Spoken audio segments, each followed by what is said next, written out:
মানুষ ঈশ্বরকে পাবার জন্য কত যাগ যোগ তপস্যা কত কি করে, কিন্তু সরল বিশ্বাসে তাকে ডাকতে পারলে তিনি সহজেই দেখা দেন। চলুন, এই কথাটি ঠাকুর আমাদেরকে ঠিক কীভাবে বুঝিয়েছেন আজ আপনাদের ঠাকুরের নিজ মুখে বলা একটি গল্প শোনাব।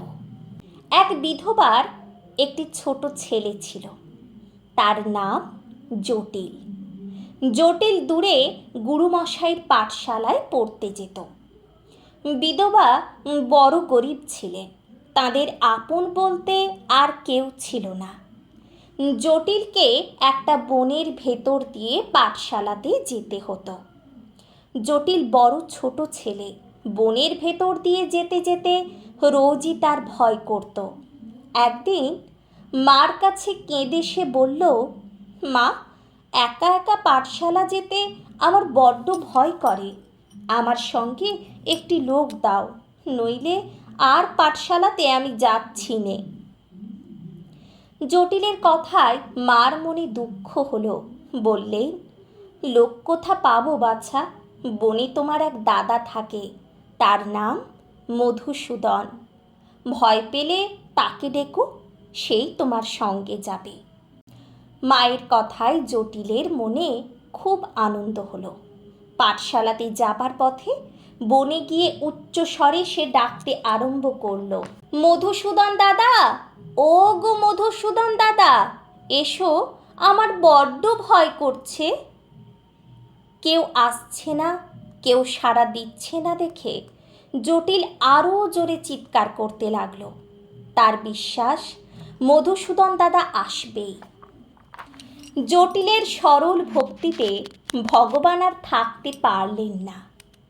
একটি ছোট বালকের রূপ ধরে হাসতে হাসতে তিনি জটিলের কাছে উপস্থিত হয়ে বললেন, এই যে ভাই, আমি এসেছি।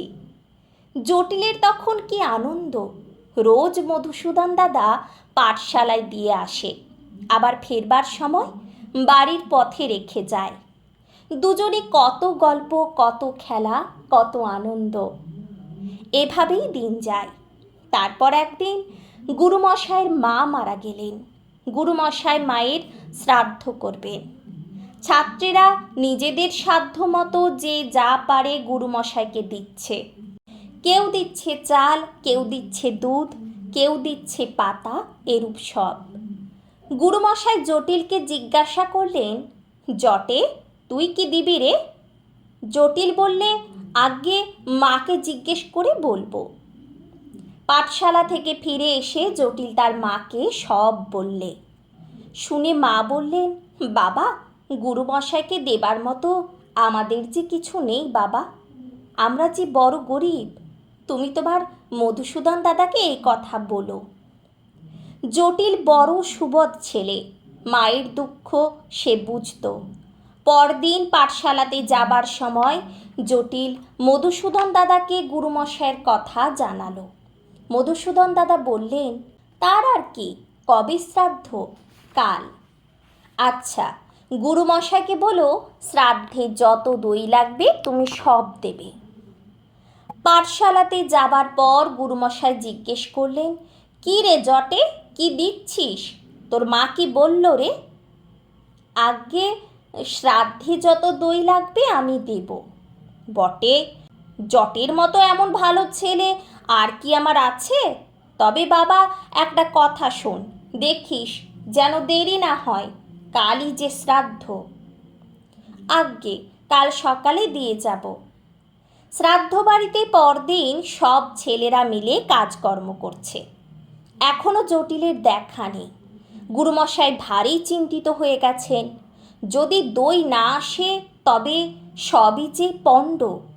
না, একটি ছেলের কথায় বিশ্বাস করে ভালো কাজ তিনি করেননি। জটিল তখনই দই নিয়ে আসছে। তাকে আসতে দেখে একটি ছেলে গুরুমশাইকে ডেকে বললে, গুরুমশাই, ওই যে জটিল আসছে, আর দেখুন মস্ত এক ভাঁড় দই এনেছে। জটিলের হাতে ছোট্ট একটি ভাঁড় দেখে গুরুমশাই একেবারে রেগে আগুন। বললেন, শ্রাদ্ধের সব দই না তুই দিবি? আর দই কই? আজ্ঞে, আমি ছোট কিনা বেশি আনতে পারবো না। মধুসূদন দাদা তাই এই ছোট ভাঁড়টি দিয়েছেন। তিনি বললেন এতেই সকলের হয়ে যাবে। জটিলের কথা শুনে গুরুমশাই আরও রেগে গেলেন। জোর করে দইয়ের ভাঁড়টি জটিলের হাত থেকে টেনে নিয়ে একটি ছেলের হাতে দিয়ে বললেন, যা, এই দই আরেকটা পাত্রে ঢেলে রেখে ভাঁড়টা হতভাগাকে ফিরিয়ে দে। তারপর আমার মার শ্রাদ্ধ তুই পণ্ড করলি লক্ষ্মী ছাড়া ছেলে, আজ তোর একদিন কি আমারই একদিন। এই বলে জটিলকে মারতে আরম্ভ করলেন। জটিল সামলাতে না পেরে অজ্ঞান হয়ে মাটিতে পড়ে গেল। এদিকে আরেকটি ঘটনা ঘটল। যে ছেলেটি দই রাখতে গিয়েছিল সে ফিরে এসে বলল, গুরুমশাই, অবাক কাণ্ড, দই যত ঢালছি ফোরাচ্ছে না তো। বলিস কি রে? হ্যাঁ গুরুমশাই, ভাঁড় থেকে যেই দই ঢালছি অমনি দেখি ভাঁড় আবার আগের মতোই দই ভর্তি হয়ে গেছে। হ্যাঁ, তবে তো জটিল আমাকে সত্যিই বলেছিল। আহা, বাছাকে মিছিমিছি মেরে কষ্ট দিলুম। কে কোথায় আছিস রে? একটু জল আন দেখি, আর একটা পাখা নিয়ে আয়। সকলে মিলে জটিলের মাথায় চোখে মুখে জল দিতে লাগলো। দুজন লেগে গেল হাওয়া করতে। খানিক পরে জটিল চোখ মেলে চাইল। গুরুমশাই তাকে আদর করে কোলে নিলেন। আয় বাপধন আমার, না বুঝতে পেরে তোকে মেরেছি। হ্যাঁ রে, তোর কি বড্ড লেগেছে? না গুরুমশাই। আচ্ছা, এ দই তুই কোথা থেকে পেলি রে জটে?